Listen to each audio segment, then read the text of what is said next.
DiJonai Carrington, after clotheslining Sophie Cunningham, running into the locker room, screaming, "That's white privilege!"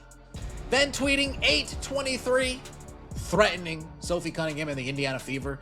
DiJonai Carrington now comes out and clarifies what she means when she says white privilege for the Indiana Fever. Left in the first quarter, DiJonai Carrington just slapped the dog shit out of Sophie Cunningham. Sophie pops up, she's obviously upset. DiJonai says, "Try me." And then look at Stephanie White.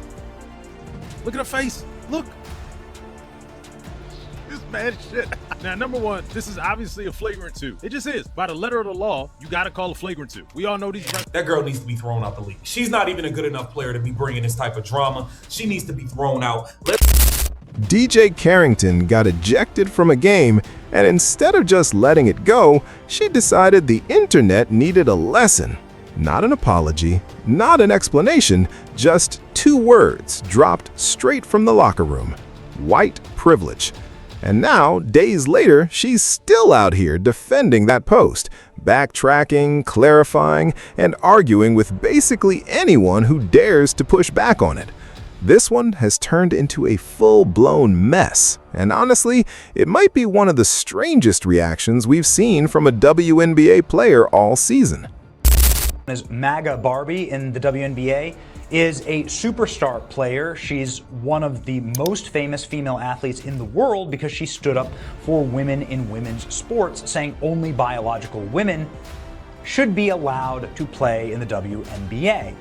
And for that, she is literally risking her life. Check this out. This is what happened to Sophie Cunningham last night when she was clotheslined by a filthy, dirty player for Chicago who has a name that I can't pronounce, or maybe I just refuse to do that. That's my right as an American.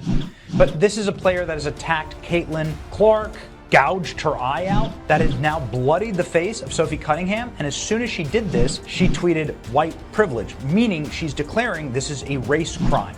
Now, if a white woman was doing this to black women, it'd be the #1 story in the world. She'd be banned from the league forever. But somehow black women are allowed to get away with this against white women. And it's white women in the league who make themselves a target by simply standing up for traditional values and common sense.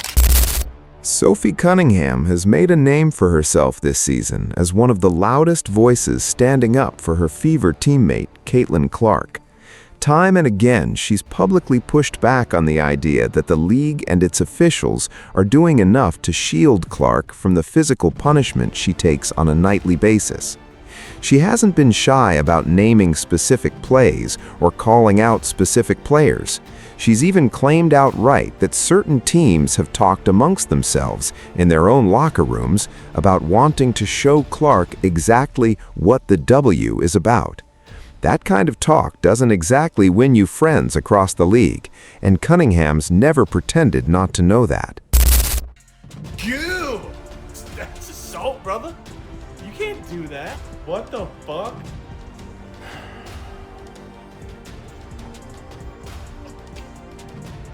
Is this just the default if you can't think? Or if you just like don't want to take accountability for your actions?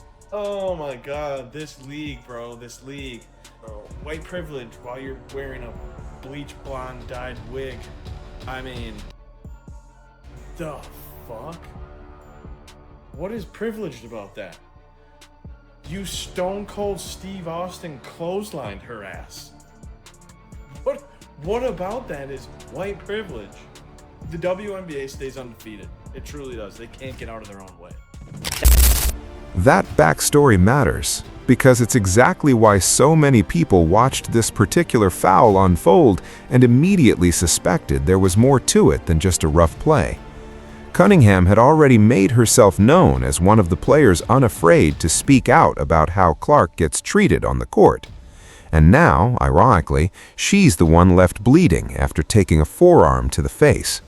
Whether Carrington meant to stir up that subtext or not, the moment the ejection came down, the optics practically told the story on their own. Beyond concerning at this point how far from the plot we have actually gotten. And when I say the plot, I mean the basketball. How far from the game of basketball we have spiraled.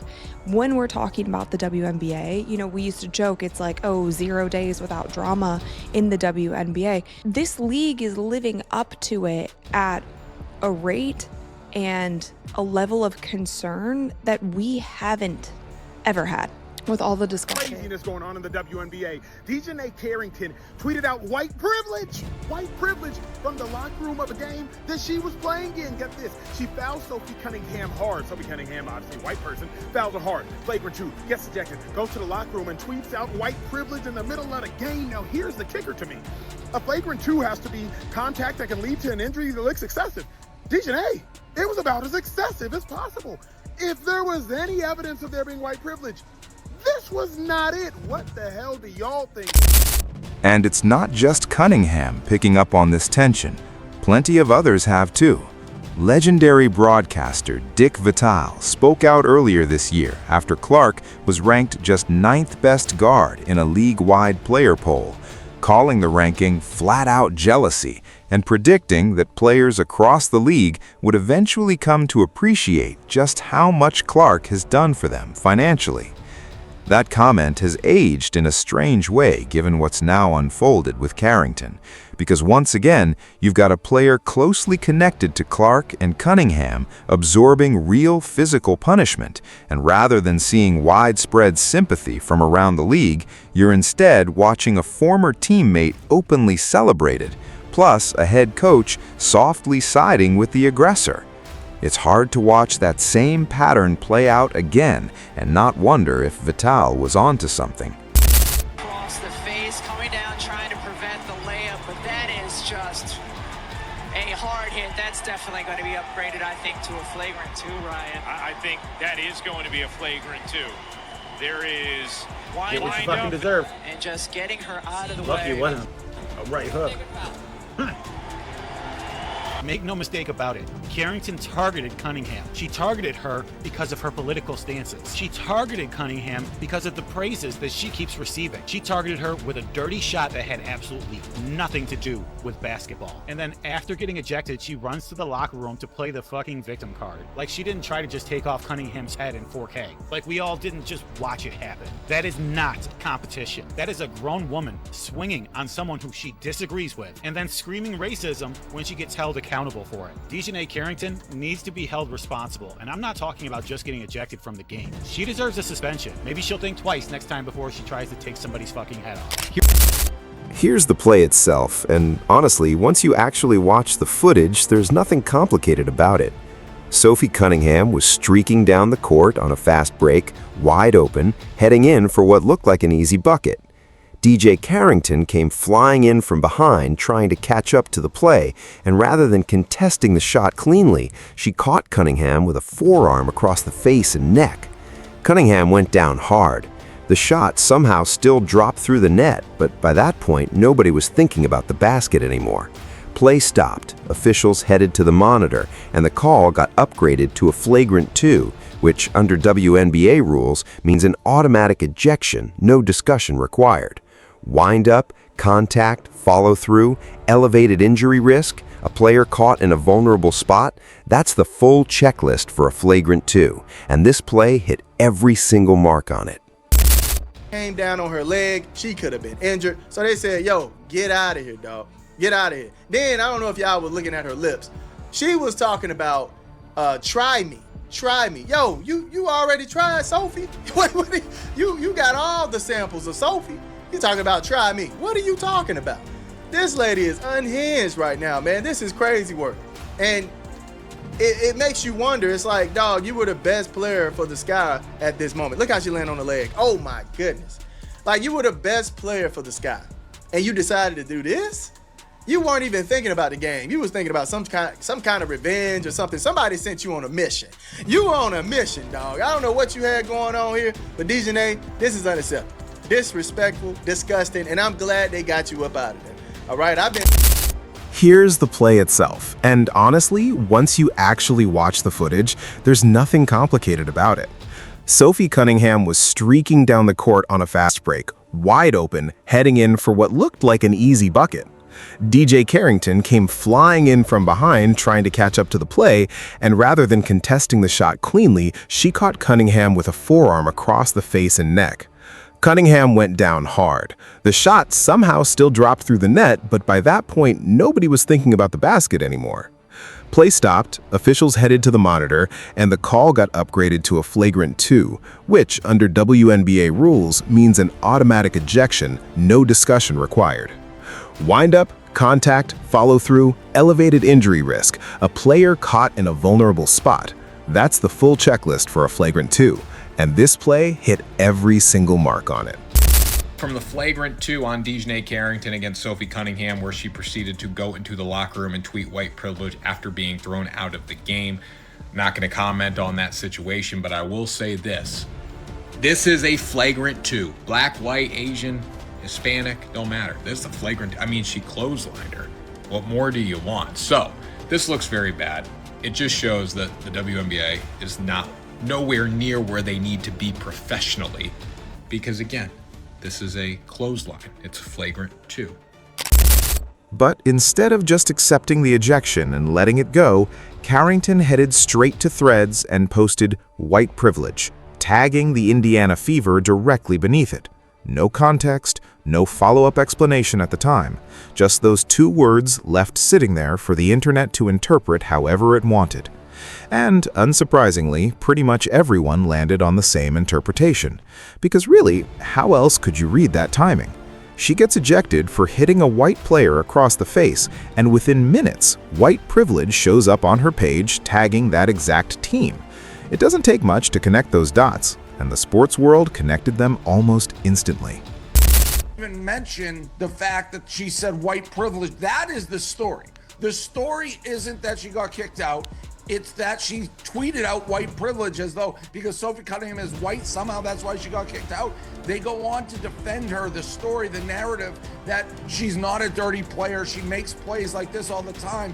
I put together a little clip of DiJonai Carrington, who is definitely one of the dirtiest players in the WNBA. I don't know if we can roll it, but she's taken her long fingernails. She's scratched Caitlin Clark's eyes out. She's had multiple instances of chasing people down from behind, trying the same swat and smashing them in the head and causing mini fights. She pulled another girl's hair. I don't know if we'll get to that clip in a second when she's falling. Totally dirty play. This is not a skin color thing. She has a history of making dirty plays, and it's fine. The NBA, you can be a rough and tumble league. Now, where this thing gets absolutely bananas is when you start making it into a race and culture war, and the people talking about it are not mentioning 99% of the time that she went back and tweeted white privilege. White privilege how? You made... That's when Emmanuel Acho jumped into the conversation, and he wasted no time laying into it on his show. He broke down exactly why this situation had nothing to do with race and everything to do with the actual rules of the game, pointing out that the foul got upgraded because Carrington struck Cunningham in the head, drew blood, and never touched the basketball in the process. His point was simple. Bad fouls like that have happened before, committed by white players and black players alike, which means the specific call in question was never rooted in anyone's race. He didn't stop there either. Acho went as far as calling the whole reaction ignorant and asinine. Harsh language, sure, but it echoed what a lot of fans and analysts were thinking as they watched this play out in real time. What made Acho's take resonate so much was that he didn't just say Carrington was wrong, he essentially caught her in the act, calling out what looked like an emotional, in-the-moment reaction that she later tried to dress up with intellectual justification once the backlash hit. He correctly noted that hard fouls happen across every possible matchup in this league. White player on white player, black on black, white on black, black on white, and none of those other instances ever get slapped with the label that loaded. Singling this one out in the exact moment of her ejection, tagging the very team of the player she just hit, and calling it white privilege, there was really no version of that where it wasn't going to be read the way everyone read it. And that's where the story took an even stranger turn, because rather than letting the criticism go, Carrington clapped back at Acho with a response that somehow made the whole thing even messier. Her exact words, I've never once claimed that the assessment of the foul was white privilege. That was your assumption. Try exercising your critical thinking skills. I know you studied psych. Furthermore, I'm the last thing from ignorant or asinine when it comes to speaking on white privilege. Do your research on that one. I actually went to school, one of the top universities, might I add, to educate myself on this exact subject. I would never use that term as a rhetorical weapon, knowing the historical and social weight it holds, without having the proper evidence to substantiate it. Basically, she's arguing that when she posted white privilege directly under footage of her own ejection for fouling a white player while tagging that player's team, no less, nobody was supposed to connect it to what had just happened. And that's exactly where the logic falls apart. If the post wasn't about the foul, then what was it about? She posted it seconds after walking off the court, right after the replay review, right after the ejection, tagging the very team of the player she just fouled. The timing tells its own story, and no amount of talk about critical thinking changes what everyone watching that sequence saw unfold with their own eyes. Paying attention to what DiJonai Carrington did to Sophie Cunningham, it was not a race-based decision. And to call that a white privilege-based foul is to completely undermine the term of white privilege and to also completely ignore the rules in basketball. You hit her in the head, you drew blood, you didn't connect with the ball at all whatsoever. So to me, it was just very ignorant and to some degree asinine by DiJonai Carrington to suggest that that call was based on white privilege. Have we seen examples of white players make that same foul and get away with it? Yes. Have we seen examples of black players make that same foul and get away with it? Yes. There was no white privilege involved in that specific call. DiJonai, you hit her in the head and you drew blood. It was a flagrant. Cho clearly wasn't buying the walk back either. He responded on social media with a heavy dose of sarcasm, essentially saying, fine, if she insists the two things weren't connected, he'll stand corrected. But his broader point was that communication is a two-way street, meaning the responsibility was on her to be clear from the start, rather than dropping two loaded words into the ether and leaving millions of people to fill in the blanks themselves. And that's really the crux of this whole saga. You can't post something as weighty as white privilege seconds after a controversial ejection, tag the exact team involved, and then act surprised when people connected to what just happened. That's not people jumping to unfair conclusions. That's people reading the situation exactly as it was presented to them. You can't act as though you discovered the moon. You can't act as though you are the genius in a room and everybody else is idiotic. What I mean by that is, if you are going to suggest that we should think critically about a statement, white privilege, when you at the Indiana Fever, you didn't give us much to think critically about. You uttered a phrase, white privilege, of which is both incredibly inflammatory and also a very volatile word, but you didn't give us any context. So now we, as the interpreter, since you posted it publicly on Threads for the world to see, we, the interpreter, now have to try to figure out what exactly were you talking about? Well, common sense would deduce that you were talking about fouling a white individual and getting ejected for fouling that white individual. Now, as I said on social media and I will say in real life, if that is not what you were talking about implying, then that's on me. I will stand down and I will stand corrected. But the last thing I must again reiterate, we live in a speaker-oriented country. Speaker-oriented, receiver-oriented. Speaker-oriented country. It is on you, the speaker, to be clear, to be direct, and to be obvious with what you are speaking about. It is not on the receiver, the reader, or the listener. Now here's where things take an even stranger turn, because Carrington wasn't the only one cheering this on. Sydney Colson, who was actually a teammate of Cunningham's on the Fever just last season, posted her own reaction to the foul, saying flat out that she loved it. This is someone who once sat in that same locker room, watching a former teammate pitch struck across the face and neck hard enough to draw blood, and instead of showing any concern, she's out here publicly celebrating it. That alone tells you just how divisive Sophie Cunningham and the entire Fever situation has become across the league. This isn't just noise from rival fans anymore. This is coming from inside the building, from people who used to share that same locker room. Sid Colson saying this, and I know it's a joke, love a trans foul. This is essentially celebrating a player getting clobbered You are on TV. You are. Not these other people online. You are. You were on TV basically saying Caitlin Clark was soft for taking a fist to the neck from Alyssa Thomas. You are.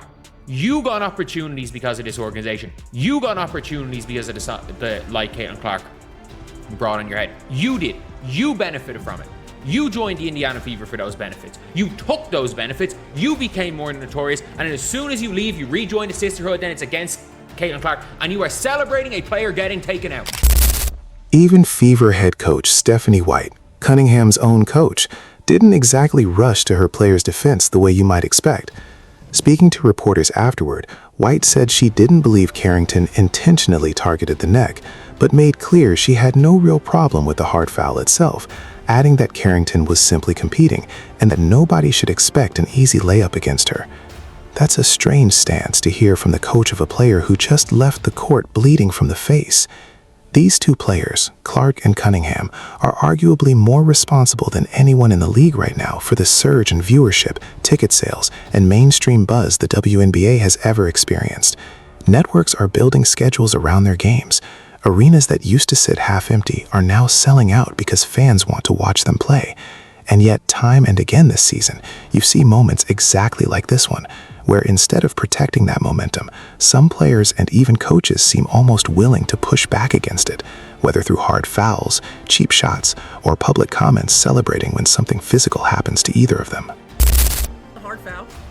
I don't think that DiJonai intentionally came out to get her across the neck like she did, but it did happen, and I thought it was the right call. But, you know, one of the things about Nay is that she's going to play her butt off, man. She's going to compete. Nobody's going to go walking in for a layup. And so I don't oppose the hard foul, but I also don't think that she intentionally went for the neck. It's a genuinely strange dynamic when you sit with it for a second. Some of the very players cashing in on the financial boom Clark and Cunningham have brought to the league are in certain cases the same ones who seem to be pushing back against them the hardest. Bigger paychecks, bigger crowds, bigger TV deals, all of it tracing back in large part to the pull these two specific players have.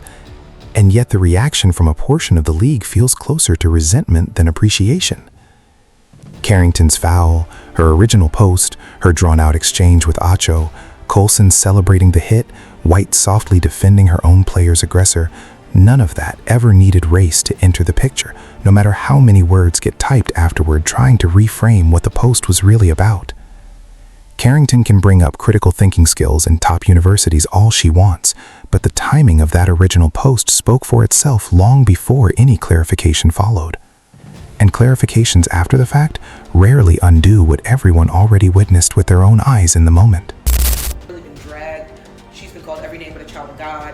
Coaches have come out and spoken against her. Fans have come out in the name of calling Sophie Cunningham anti-trans and transphobic. It's not far-fetched to say that the league itself in totality does not like Sophie Cunningham. And yet, after intentionally grabbing Sophie Cunningham around her neck and getting ejected for that, DiJonai runs to Twitter to say the reason why she was ejected was because of the white privilege Sophie Cunningham, a white, straight female, carries in a basically 80% black, almost 90% LGBTQ-led league. Oh yeah, that's where Sophie Cunningham is getting her white privilege, in this WNBA minstrel show of a freaking basketball league. That's where her white privilege is starting to show. DiJonai Carrington, you're a fucking joke. You went up thinking that you were gonna get the ball. You knew that you weren't anywhere near getting the ball, so while you were up in the air, you figured this was your chance to grab her, Sophie Cunningham, around her neck and bring her down by her neck. That's what makes everything Carrington said afterwards so hard to follow. If the officials themselves ruled the contact excessive and unnecessary, and if they're essentially saying Cunningham's reaction to getting hit in the face was completely justified, then where exactly does race factor into any of this? Nobody upgraded that call because of who delivered the foul or who was on the receiving end of it. It got upgraded because a player took contact to the head and neck while going up for a shot. Full stop. And that's a rule that applies to every player in that league. No exceptions, regardless of who they are. Your player who commits a clear flagrant 2 and then tweets white privilege right after she goes to the locker room. You can't then cry that this is being talked about in racial terms in a culture. She started that. This is a basketball play. The second you go white privilege, and they are talking about it on these telecasts without mentioning what she tweeted. Oh, they're turning into a culture war, turning into a race war. This is our league. Don't let conservatives or the right hijack it. Your player tweeted white privilege, and it had nothing to do. This is the position the WNBA now finds itself in, caught between riding the biggest rating surge the league has ever seen and grappling with a locker room culture where some of the very players benefiting from that surge seem almost determined to push back against the two names driving it. The ejection itself was clean. The officiating got the call right, and the review process worked exactly as intended. It's everything that happened after the whistle. The post, the backpedaling, the back and forth with Acho, the celebration from a former Fever teammate, that's the part of this story that isn't fading away anytime soon. And honestly, it says a lot more about where this league stands right now than any single flagrant foul ever could.